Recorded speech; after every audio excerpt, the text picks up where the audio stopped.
In just hours, Democrats will unveil a sweeping police reform bill following mounting calls to make changes to law enforcement training and accountability.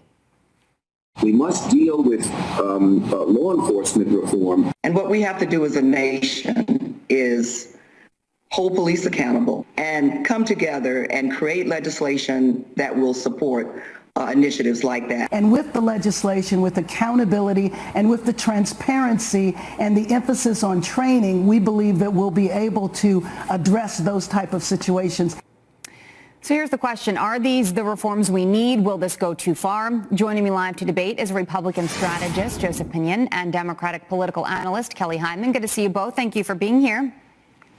Good morning. Let's take a look at some of these highlights here of the Justice in Policing Act of 2020. This includes changing the statute to prosecute misconduct from willfulness to recklessness, create a national police conduct registry, end no-knock warrants in drug cases, create independent investigation process into misconduct, and ban chokeholds. Kelly, what do you think of this? I think this is a great effort. We are living in a time, we are in a crisis. What happened to George Floyd is horrific. Here's a man that was handcuffed and was saying, I can't breathe. There needs to be change. There needs to be reform. And the police need to be held accountable for their actions. And one way to do this is by having this legislation. And I think it's a great step by the Democrats. They are listening to the people, the American people that want change and going to make a difference and absolutely support it. Joseph, when you look at that list there, that's the highlights of it. Where do you think there's going to be an issue amongst different party lines here?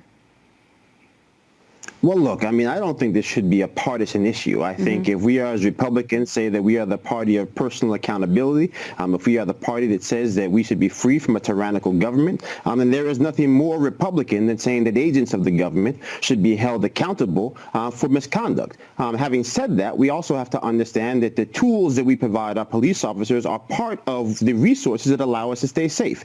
So the issue is not necessarily a no-knock warrant. The issue is the abuse of no-knock warrants. And if we can recognize that that is the case when it comes to somebody like Paul Manafort, that we should surely understand the deep impact that can have on everyday people who don't have that type of press exposure. So, but Joseph, looking at that list, do you think that's going to be bipartisan, that this will pass and that, you know, as it is right now?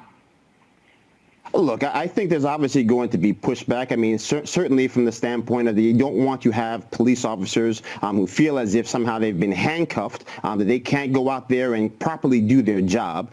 So I think there's certainly going to be pushback on some of those items, but I think there should be a way for us to find common ground to make sure that people feel safe. Yeah, I mean, I think a lot of people agree with that at this point, Kelly. I mean, this should be bipartisan, right? We should be able to come to an agreement on the best way to move forward.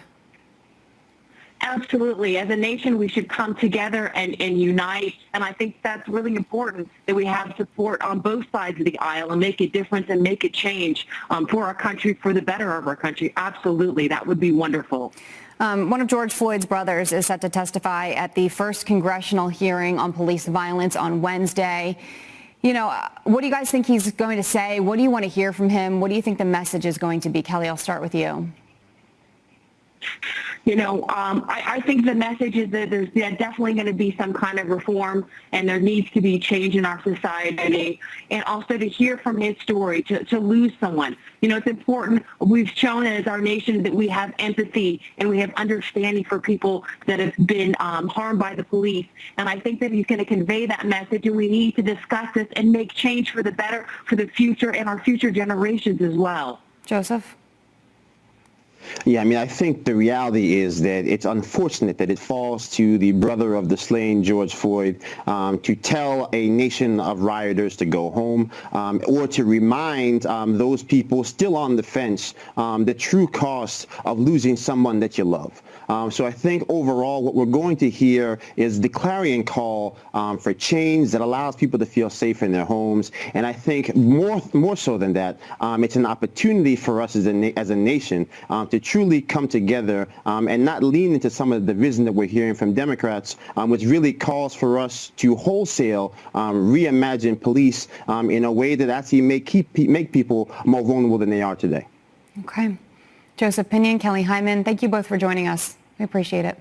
Thank you so much. Thank you. And Thank we'll be you. right back.